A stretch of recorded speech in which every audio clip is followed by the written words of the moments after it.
Thank you so much for joining us today on the 1 Year Bible Journey. I'm your host, Anthony Wade, and this episode is for January 14th. Today is day 14 on our journey, and we're going to be reading Genesis chapters 40, 41, and 42.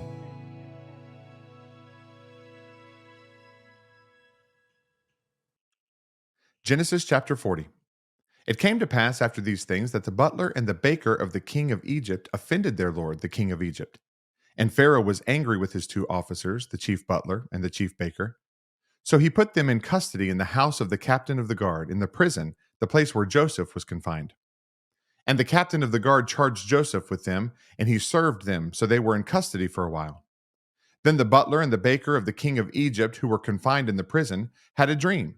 Both of them, each man's dream in one night, and each man's dream with its own interpretation. And Joseph came in to them in the morning and looked at them, and saw that they were sad. So he asked Pharaoh's officers who were with him in the custody of his lord's house, saying, "Why do you look so sad today?" And they said to him, "We each have had a dream, and there is no interpreter of it." So Joseph said to them, "Do not interpretations belong to God? Tell them to me, please." Then the chief butler told his dream to Joseph and said to him, "Behold, in my dream a vine was before me, and in the vine were three branches. It was as though it budded, its blossoms shot forth, and its clusters brought forth ripe grapes. Then Pharaoh's cup was in my hand, and I took the grapes and pressed them into Pharaoh's cup and placed the cup in Pharaoh's hand." And Joseph said to him, "This is the interpretation of it. The three branches are 3 days. Now, within 3 days, Pharaoh will lift up your head and restore you to your place. And you will put Pharaoh's cup in his hand according to the former manner when you were his butler. But remember me when it is well with you, and please show kindness to me. Make mention of me to Pharaoh, and get me out of this house. For indeed, I was stolen away from the land of the Hebrews, and also I have done nothing here that they should put me into the dungeon." When the chief baker saw that the interpretation was good, he said to Joseph, "I also was in my dream, and there were three white baskets on my head. In the uppermost basket were all kinds of baked goods for Pharaoh, and the birds ate them out of the basket on my head." So Joseph answered and said, "This is the interpretation of it. The three baskets are 3 days. Within 3 days, Pharaoh will lift off your head from you and hang you on a tree, and the birds will eat your flesh from you." Now it came to pass on the third day, which was Pharaoh's birthday, that he made a feast for all his servants, and he lifted up the head of the chief butler and of the chief baker among his servants. Then he restored the chief butler to his butlership again, and he placed the cup in Pharaoh's hand. But he hanged the chief baker, as Joseph had interpreted to them. Yet the chief butler did not remember Joseph, but forgot him. Genesis chapter 41. Then it came to pass at the end of 2 full years that Pharaoh had a dream, and behold, he stood by the river.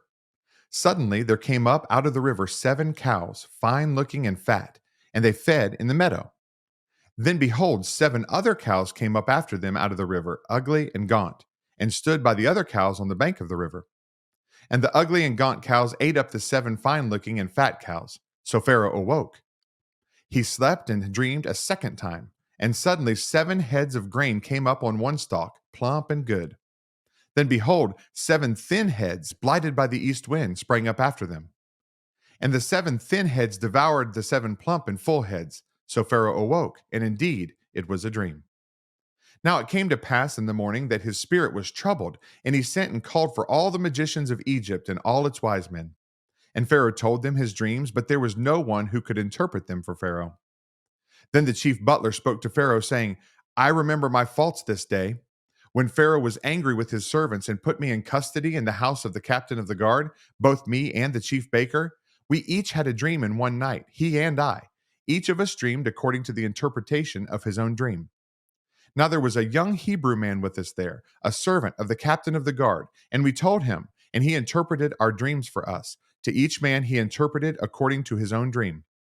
And it came to pass just as he interpreted for us, so it happened. He restored me to my office, and he hanged him."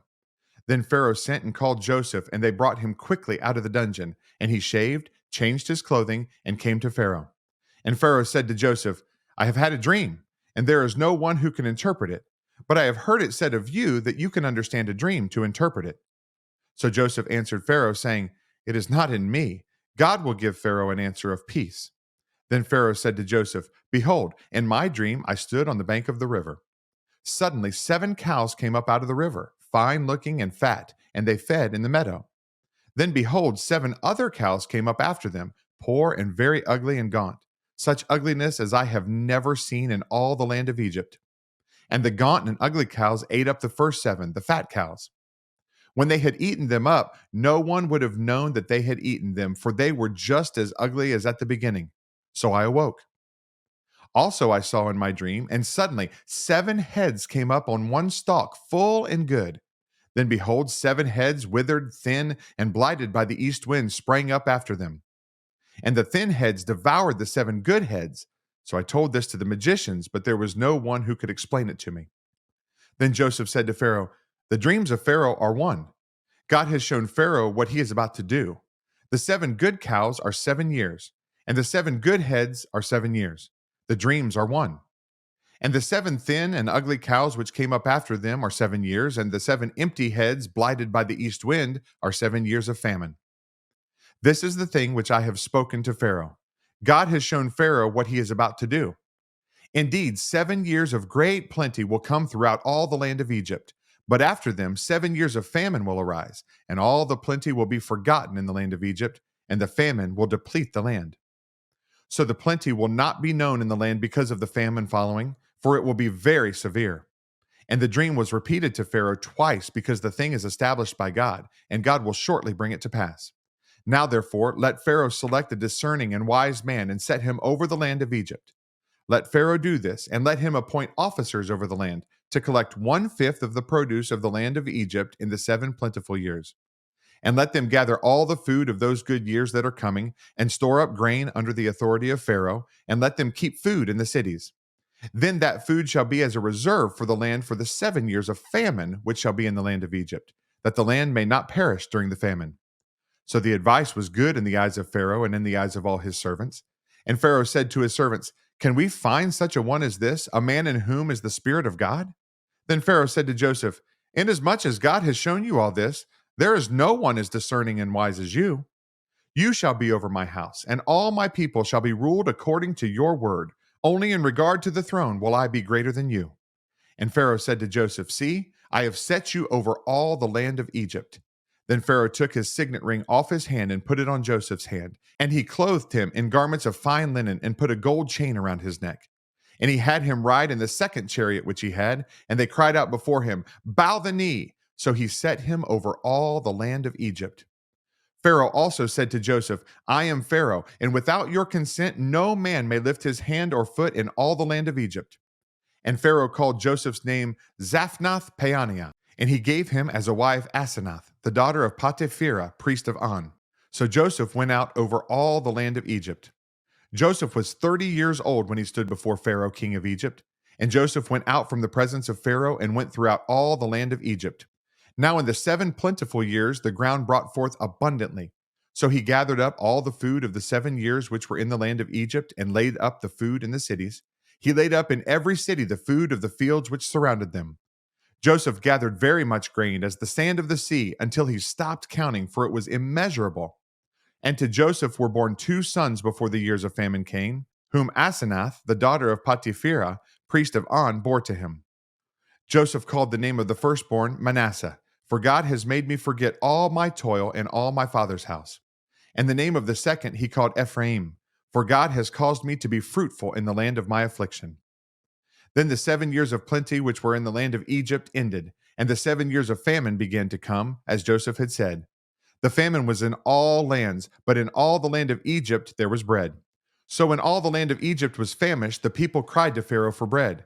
Then Pharaoh said to all the Egyptians, "Go to Joseph. Whatever he says to you, do." The famine was over all the face of the earth, and Joseph opened all the storehouses and sold to the Egyptians, and the famine became severe in the land of Egypt. So all countries came to Joseph in Egypt to buy grain, because the famine was severe in all lands. Genesis chapter 42.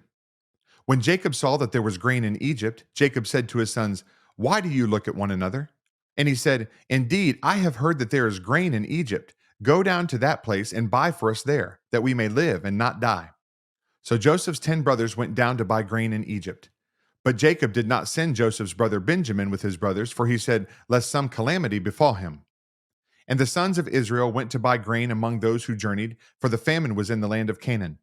Now Joseph was governor over the land, and it was he who sold to all the people of the land. And Joseph's brothers came and bowed down before him with their faces to the earth. Joseph saw his brothers and recognized them, but he acted as a stranger to them and spoke roughly to them. Then he said to them, "Where do you come from?" And they said, "From the land of Canaan to buy food." So Joseph recognized his brothers, but they did not recognize him. Then Joseph remembered the dreams which he had dreamed about them and said to them, "You are spies. You have come to see the nakedness of the land." And they said to him, "No, my lord, but your servants have come to buy food. We are all one man's sons. We are honest men. Your servants are not spies." But he said to them, "No, but you have come to see the nakedness of the land." And they said, "Your servants are 12 brothers, the sons of one man in the land of Canaan. And in fact, the youngest is with our father today, and one is no more." But Joseph said to them, "It is as I spoke to you, saying, You are spies. In this manner you shall be tested. By the life of Pharaoh you shall not leave this place unless your youngest brother comes here. Send one of you and let him bring your brother, and you shall be kept in prison, that your words may be tested to see whether there is any truth in you. Or else by the life of Pharaoh, surely you are spies." So he put them all together in prison 3 days. Then Joseph said to them the third day, "Do this and live, for I fear God. If you are honest men, let one of your brothers be confined to your prison house. But you, go and carry grain for the famine of your houses. And bring your youngest brother to me, so your words will be verified, and you shall not die." And they did so.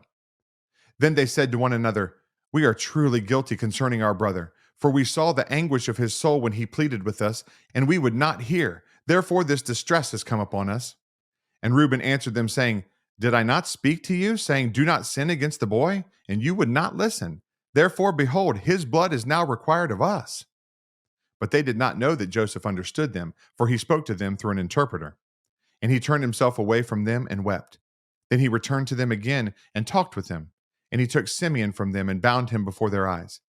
Then Joseph gave a command to fill their sacks with grain, to restore every man's money to his sack, and to give them provisions for the journey. Thus he did for them.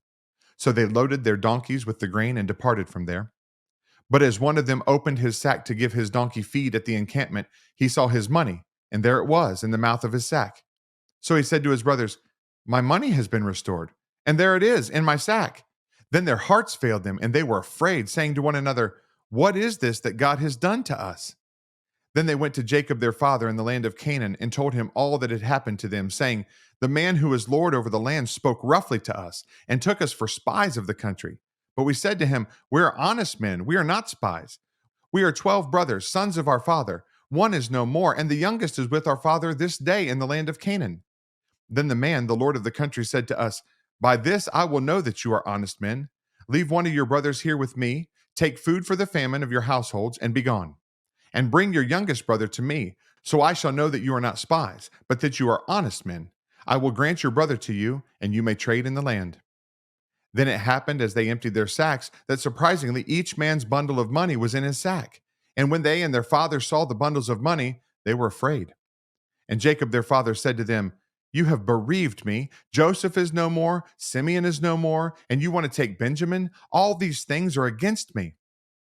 Then Reuben spoke to his father, saying, 'Kill my 2 sons if I do not bring him back to you. Put him in my hands, and I will bring him back to you.' But he said, 'My son shall not go down with you, for his brother is dead, and he is left alone.